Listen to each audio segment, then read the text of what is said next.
Hello বন্ধুরা, তোমরা কেমন আছো? আমরা সবাই ভালো আছি, তোমরাও সুস্থ থেকো, ভালো থেকো। তো গুড মর্নিং। আর আজকে হচ্ছে ঘুম থেকে উঠেই ব্লগটা স্টার্ট করে দিয়েছিলাম। তো শীতকালে দেখো না কি অবস্থা মুখ চোখের। তো স্নান টান করে নেবার পরে দেখি দুপুরবেলা একটু বাইরে বেরিয়েছিলাম। তো দেখি মাকে নিয়ে যাওয়া হচ্ছে, মা কালী। দেখো কি দারুণ মূর্তিটা, ছোট্ট একটা, পুরো মনে হচ্ছে যেন বাচ্চা মেয়ে। তো ছেলের কোচিং থেকে ছেলেকে আর দিয়াকে নিয়ে গেলাম মেলায়। তো মেলায় যাওয়ার কারণটা হচ্ছে যে বলেছিলাম যে ওখানে আঁকা প্রতিযোগিতা হয়। তো ফর্মটা আমার বর নিয়ে এসেছিলো। তো আজকেই ছিল লাস্ট ডেট ফর্ম জমা দেবার, যেহেতু রবিবার থেকে আঁকা কম্পিটিশানটা চালু হয়ে যাবে। তো যার জন্য আজকেই লাস্ট ডেট ছিল। তো আজকে গেছিলাম দিয়াকে আর ছেলেকে নিয়ে মেলায়।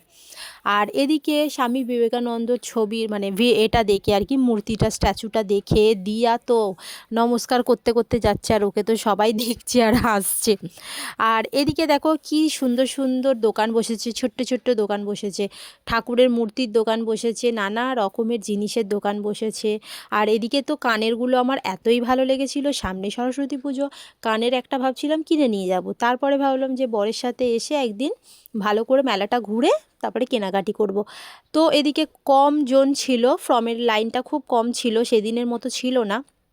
তো আমি লাইনে দাঁড়িয়েছিলাম আর দিয়াকে বলছিলাম যে দিয়া কন্টিনিউ করিস কিন্তু ভিডিওটা, হ্যাঁ। তো ভিডিওটা কন্টিনিউ করছিল, ঘুরে ঘুরে সব দেখাচ্ছিল, নিজেকেও একটু ভালো করে দেখাচ্ছিল। তো তারপরে এদিকে আমি লাইনে দাঁড়িয়ে 2-3 জনের পরে লাইনে দাঁড়িয়েছিলাম। তো 2-3 জনের হবার পরে তো আমি ফর্মটা জমা দিলাম। আর এদিকে একটা ঘটনা ঘটেছে কি, যে আমার ননদের ছেলের ফর্মটা জমা নিল না। কারণ হচ্ছে ও আধার কার্ডের জেরক্স দিয়েছিল, বার্থ সার্টিফিকেটের জেরক্স দেয়নি। তো যার জন্য হচ্ছে ওর ফর্মটা জমা নিল না। তো তারপরে আমাদের ফর্মটা জমা নেবার পরে আমি বললাম দিয়াকে যে সেদিন তো প্রথম দিন এসেছিলাম, কিছু সেরকম ঘুরিনি, চ দিয়া টাইমও আছে, তুই আমি বাবু মিলে একটু ঘুরবো আর কিছু খাবো দাবো, তারপরে বাড়ি চলে যাব। তো দিয়া বললো যে চলো মামি, এদিকে ফর্মটা জমা দিয়ে তাহলে চলো একটু ঘুরে ঘুরে সব দেখে বাড়ি চলে যাব। তো তারপরে আমাকে ডেকে বলছে যে মামি জানো, এখানে না মনে হয় কেউ পক করেছে, কেমনি একটা বাজে গন্ধ বেরোচ্ছে। আমি বলছি হ্যাঁ কী বলছিস রে? তখন বলে হ্যাঁ গো মামি, জানো তো এখানে না কেউ মনে হয় পক করেছে, ওই জন্য কি বিচ্ছিরি গন্ধ দিচ্ছে, চলো তাড়াতাড়ি চলো এখান থেকে বেরিয়ে যাই। তো তারপরে এই দোকানে এলাম, দোকানে কত সুন্দর সুন্দর দেখছি পুতুল বিক্রি হচ্ছিল। তো এই পুতুলগুলো হচ্ছে 100 টাকা করে, হ্যাঁ। আর এই পুতুলগুলোর মধ্যে দিয়ে আমার এই প্যাঁচা পুতুলটা খুব ভালো লেগেছিলো, আমি হাতে নিয়ে তোমাদেরকে দেখাচ্ছিলাম, দেখো কি সুন্দর কালারটা, কি মিষ্টি। আর কত রকমের জিনিস বিক্রি হচ্ছে বাচ্চাদের।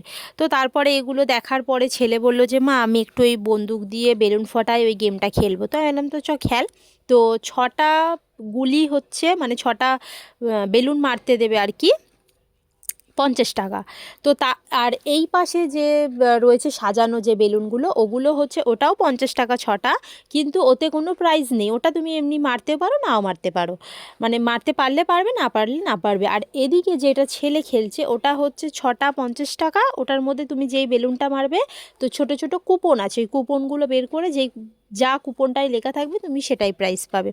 তো তারপরে ও হচ্ছে ওর থেকে ভারী এটা বন্দুকটা, আর তার মধ্যে ট্রিগারটা টিপতে পারছে না। তো আমাকে বারবার বলছে মা আমি না এই ট্রিগারটা টিপতে পারছি না। তাহলে দে আমি তোকে শিখিয়ে দিচ্ছি, বা ধরে তোকে আমি ওটা খেলিয়ে দিচ্ছি।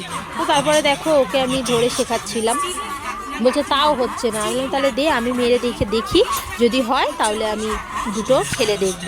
তো তারপরে দেখো দুটো মারতে পেরেছি। আর এদিকে দিয়া তো চিল্লাচ্ছে যে হ্যাঁ একটা হয়েছে হয়েছে মামি, তুমি একটা মারতে পেরেছো। তো আমরা একটা জিভছুলি আর একটা বাটি, এই দুটো জিনিস আমরা পেয়েছিলাম। তো এইগুলো খেলা হয়ে গেল। তারপরে খিদে পেয়েছিল, খুব খিদে পেয়েছিল, কারণ সন্ধেবেলা কেউ টিফিন করিনি, ওরা দুজন তো টিফিনই করেনি, কোচিং থেকে আমার সাথে চলে এসেছিল। আর আমিও চলে এসেছিলাম তাড়াহুড়ো করে, কারণ এগুলো জমা দেওয়ার ছিল ফর্মগুলো। তো এদিকে দেখো আমি আর দিয়া মিলে ঘুগনি খেলাম, আর ছেলে বললো আমি ঘুগনি খাবো না, ফুচকা খাবো। তো আজকের মতো এখানেই শেষ করছি, আবার দেখা হবে কালকে। তো tata, bye bye, good night, তোমরা ভালো থেকো।